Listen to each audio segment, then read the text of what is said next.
Hi fire signs, Aries, Leo, Sagittarius, Ascendant, Sun, Moon, Venus, Rising, and those of you cross-watching, welcome to your Tarot Love Messages. Today we're going to take a look at and see what's going on with the silence between the two of you. So why are they not communicating, why they're not reaching out, or they're not responding, why do they ghost you here? We'll go ahead and see what their silence is really saying and what this silence between the two of you really means. It is going to be a general reading, guys. Please just keep that in mind. If you are after a personalized tarot reading with myself, please feel free to reach out and inquire. I will list my email address just below the video here. Okay, now let's go ahead and take a look and see what messages are coming up for you here.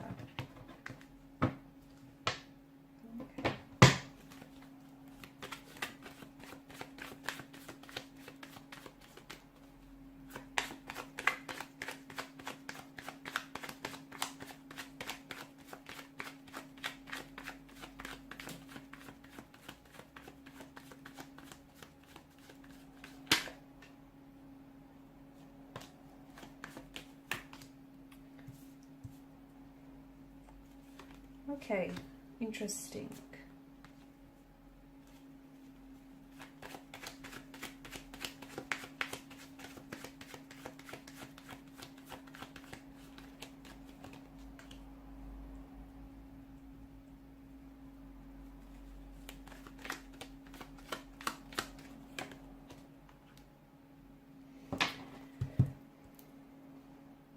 Okay, so with this particular situation, I'm getting withdrawal here, withdrawal from your partner, from your romantic energy. So it feels like someone here is keeping silent because they may be experiencing a range of emotions. They could be really angry, they could be fearful, they could be sad here, they could be confused, a little bit uncertain here. So they're withdrawn. So maybe this is someone who you might still be communicating with this person, but it just feels like the communication isn't the same. Okay, it's reduced, they're not saying as much, or they could really be weaponizing their words. It could be really snarky and bitter and just like throwing jabs at you. It could be very short and brief. Now for some of you, you may have had some sort of disagreement and altercation, okay, and it might have been just something very small and trivial, but there's more underneath that. Okay, it's more than just this altercation, it's saying something here. So you know, the silence here I see is confusing for everyone, not just for you, but also your romantic person. Because I think for you probably, because they're not responding here or they're not reaching out or not communicating, I mean, it's only natural for you to assume the worst. And I can see that you are feeling a sense of rejection here. Okay, now for some of you, I feel like you have to know that their silence, it could be a punishment. I know it sounds emotionally mature, but hey, you know, I'm seeing a bit of ego play in the works here. So the fact that, you know, at its extreme, their silence could be a punishment. They might be punishing you. They might be using their silence here to manipulate you in this situation here. For others, it's not so much, it's not that cruel or toxic. It's more an attempt to kind of, you know, they're in their head, and it's more an attempt to kind of navigate this emotional territory and their emotions, like what's really going on. They may be starting to catch feelings for you. Their feelings for you might go the other way. They might be dissolving. They're kind of just trying to figure their way around this. And this is someone who I feel like has pulled away as a result. And for you, you're probably feeling a sense of rejection, abandonment, and you're just feeling a little bit uncertain. So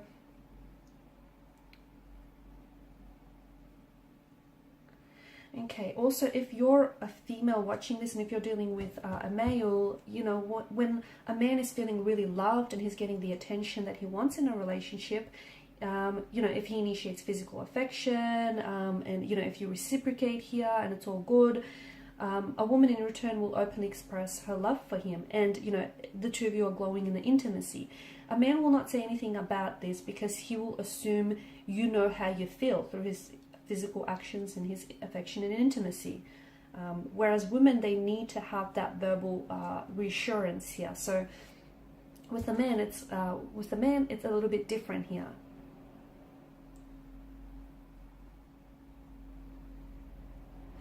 Okay, silence is not necessarily golden, and not in this case as well, because I feel like I'm seeing that there is a silent withdrawal from your person, and I do feel like it's purposeful, and it is deliberate. Well, as I've mentioned, it's either them trying to get to figure out their emotions from you, and it could also be them trying to, you know, manipulate you or punish you.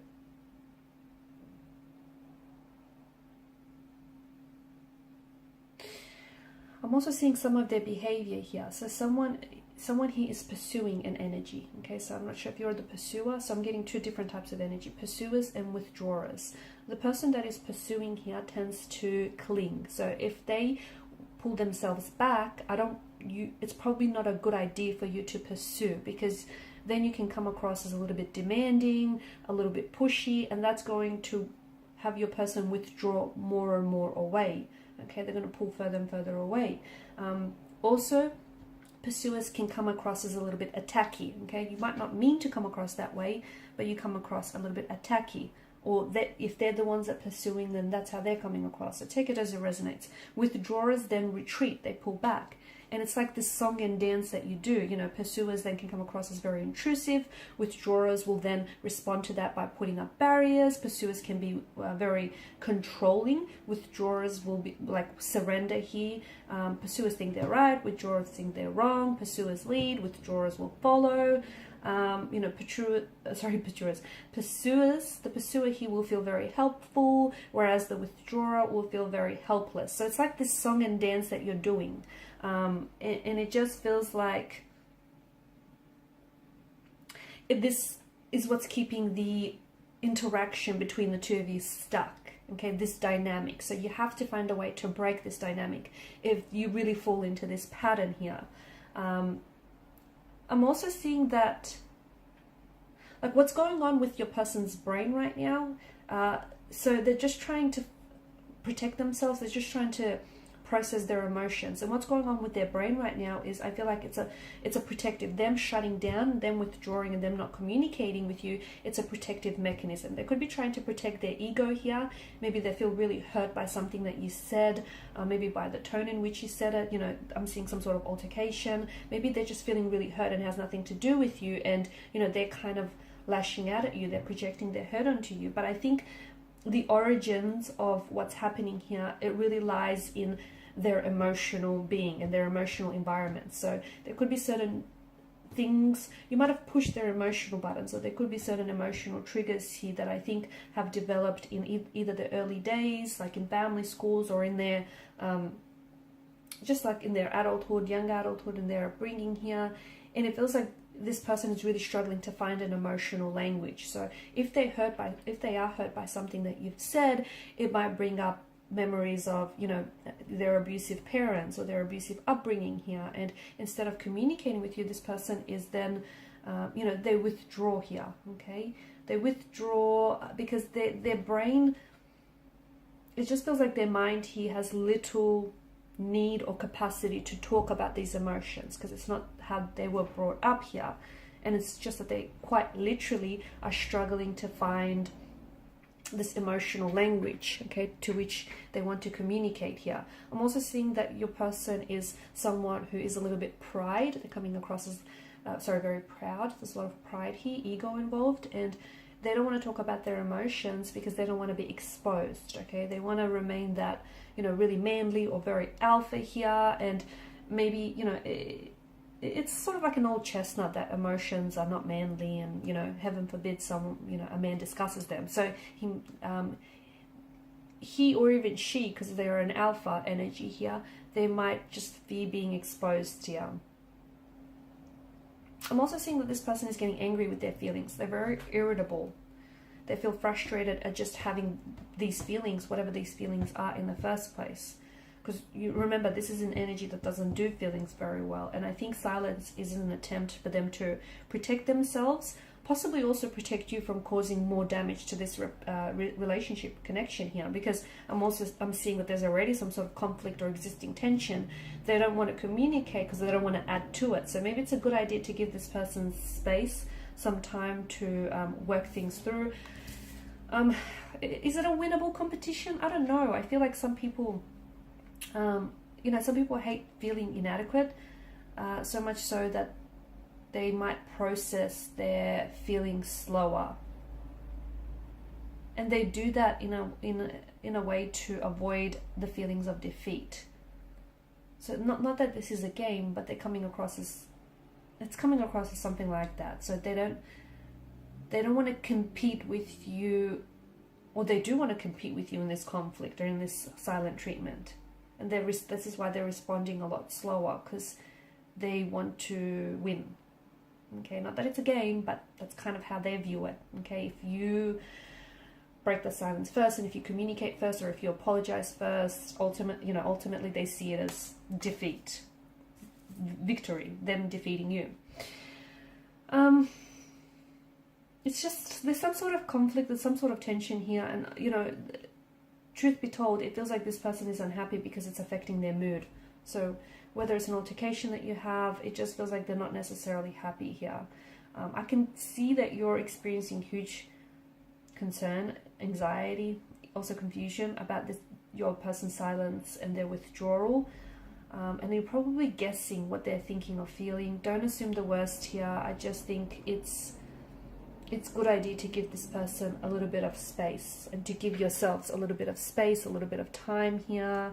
I think they're going to come back around. Or if you do want to initiate conversation, just don't come from a place of ego, okay? Like, don't, I told you so, or, you're right, they're wrong. I think just really try to neutralize the communication here. Just try to stabilize the energies. I do think, there will be contact, there will be communication in the future. This person will come back here.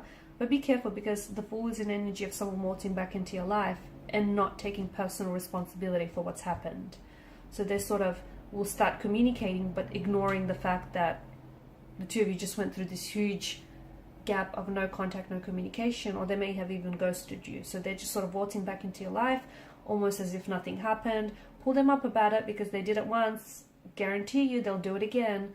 Okay, so watch what you tolerate.